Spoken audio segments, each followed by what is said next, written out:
Chapter 33 In the Leyland continent, duels like this weren't uncommon. Mages tirelessly honed their skills, but studying alone couldn't gauge their true strengths. Only through sparring could they measure their prowess. Renowned mages often faced challengers and bossed some of epic clashes between titans. But while others saw Zhang as a great mage, only he knew he'd been studying magic for less time than he'd been running the supermarket. Forget combat spells. For attack or defense, his most practiced spell was flight, mainly used to lazily move goods without lifting a finger. Yet our city as residents had such a deep misunderstanding of him that it attracted a battle-hungry elf to challenge him. This was the elf who defeated Great Mage Lian. How could Zhang Li possibly win? Facing the imposing silver-haired elf and the crowd as cheers,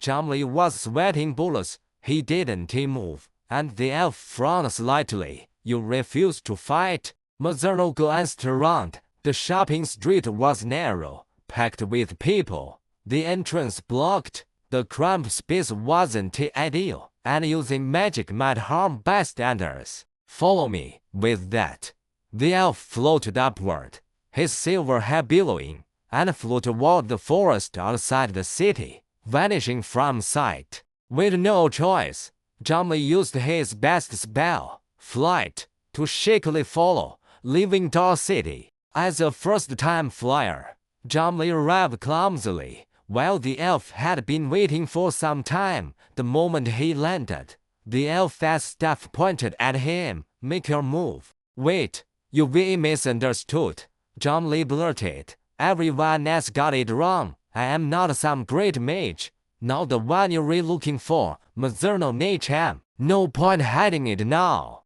Zhang Li admitted.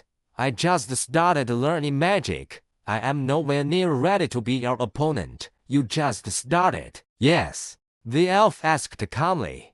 In the Leyland continent, humans test for magical talent at birth. Those with talent enter academies. You repassed enrollment age. Why haven't you studied? Because if you haven't studied, who set up the magic in your shop? Your teacher, Mazerno pressed. From what I know, the supermarket as spatial, teleportation, and cloaking magics are masterful. Who as your teacher? Where are they now? He couldn't reveal the supermarket as secrets that would expose his crossing between worlds. Zhang Li mumbled. I am self-taught. The elf's expression turned icy. Such a flimsy lie wouldn't convince him, yet he was puzzled. Why was this human dodging, using lies to avoid a fight? Are you looking down on me? Anger sharpened Mazerno's cold demeanor. Human, draw your staff. Zhang Li lowered his head.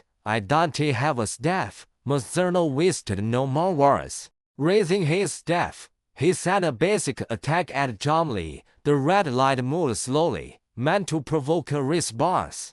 Zhang Li dodged instinctively, and the light hit the ground, shattering a stone to dust. Zhang Li. The attack missed, but more followed. Red lights streaming from the staff toward Zhang Li. He scrambled to dodge, pebbles flying near his feet, narrowly missing him. Mazerno said coldly, fight back, Zhang Li. He genuinely didn't know how. Attack spells, he'd read about them but hadn't practiced. No, he couldn't recall. Before he could think, a green vine sprouted from the snowy ground, wrapping his ankle. Caught off guard, Zhang Li fell forward, tumbling as the next attack loomed. Defense spells, what were they? Zhang Li closed his eyes in despair. Would his life end here? Attacks rained down, red lights nearly engulfing him, kicking up snow and mist, the ghoul almost swallowing him whole. Nearby, Mazerno paused, confused, halting his assault. As the snow settled, Zhang Li was curved up, eyes shut, a translucent shield enveloping him. The magical glow flickered, all attacks blocked by the barrier, a perfect defense spell. Mazerno tested it with stronger attacks, each repelled by the shield. A deflected spell hit a tree, snapping it in half, sending up a cloud of snow. The elf frowned. Why aren't you counterattacking? Jumli cautiously opened his eyes, noticing the shield that had formed around him, protecting him fully, its surface shimmering. At the brink of death, his instincts had triggered a defense spell he'd only read about, never practiced. Relieved, he relaxed, and the shield shattered as his magic faltered, struggling free from the vine. He said helplessly, I told you the truth, I am not lying. I just started learning and haven't mastered attack spells. The elf's brow furrowed. What can you do? I can make fireballs and water balls. Through diligent practice, he'd gotten good at those. Mazerno, those were basic spells every novice learned. The elf relented. Use them to attack me. Since he'd asked, Jumli didn't hold back, channeling his magic. A fireball formed in his palm. Mazerno blinked, and the fireball hurtled toward him. He stood still, a defense spell forming to block it. Fireballs flew like a storm, growing larger, roaring like a dragon. Flames filled his vision, drowning out sound. The world ablaze. Crack! His defense spell splintered. Mazerno's eyes widened, pouring more magic to reinforce it. The snow around him melted, revealing dark soil. After a long barrage, the attack ceased. Jumli, deflated, so the elfin moved. Despite his efforts, shifting angles until his magic was drained, the elf hadn't budged, only the ground around him scorched. He knew he was a novice, but this was disheartening. Slumping to the ground, Jumli said, I am out of magic. Now the elf should believe he was weak, right? Unbeknownst to him, the elf was studying him. After a pause, Mazerno asked, Where's your staff? I don't have one, Jumli replied. Mazerno gripped his own tightly. A staff is a mage's vital partner. Jumli knew these textbooks mentioned staffs as candles for stable spellcasting. He'd planned to buy one, but since basic spells came easily, he'd put it off. Without a staff, his magic still flows smoothly, so it didn't seem urgent.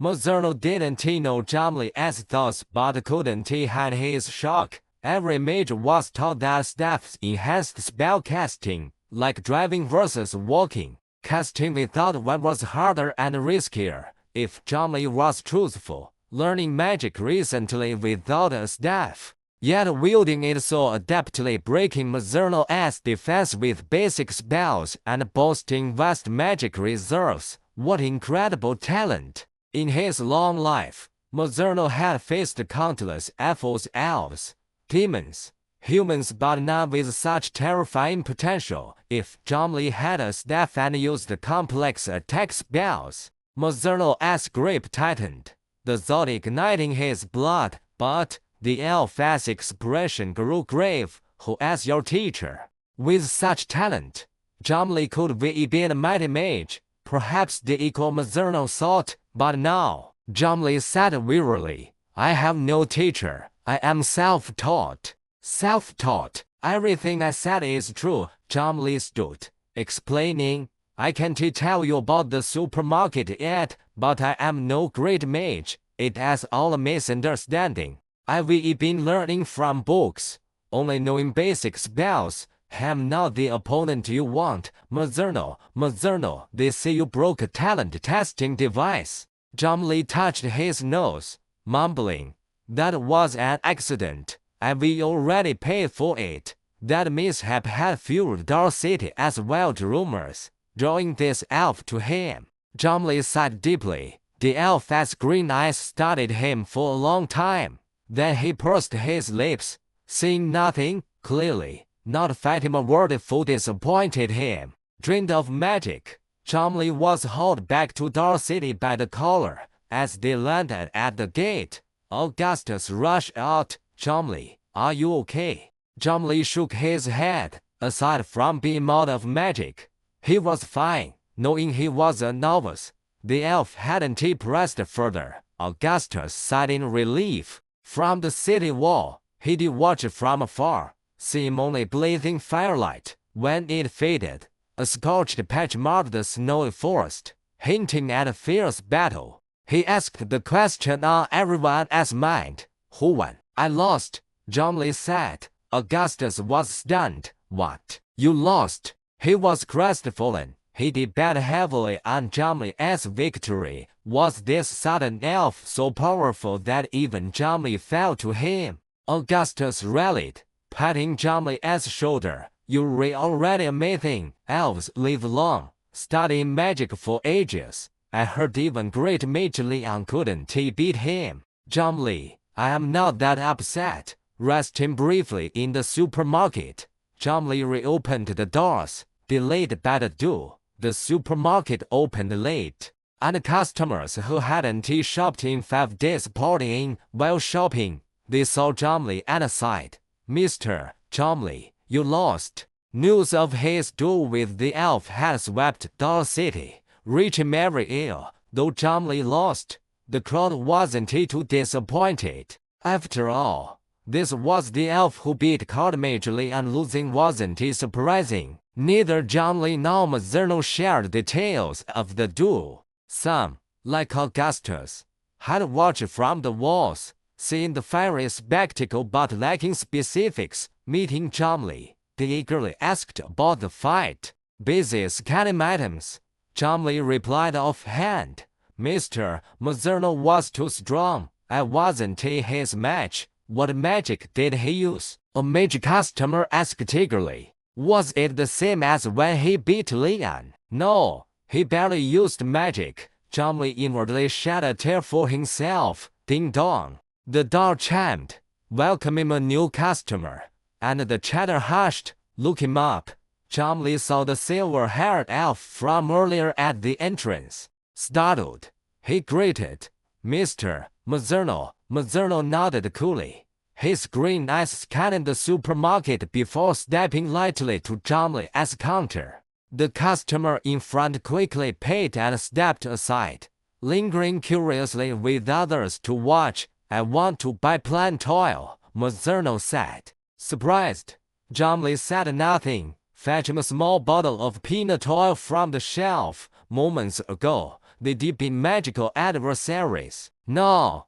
they stood calmly shopping. Feeling mocked, Jomli made small talk. Are you buying oil to cook? Yes. You just arrived in Dar City and already learning those recipes? Jomli said casually. I heard elves are vegetarian. Do those dishes suit your taste? At this, Mazzurno's eyes brightened, his gaze holding faint approval. Your potato strips were delicious. Really? Thanks. They weren't his invention, though. Mazzurno glanced at him. Today, I am eating potatoes. Oh, for the past 5 days, I've eaten potatoes every day. Ha! Mazzurno's eyes sparkled, affirming, stir-fried potato strips are truly delicious.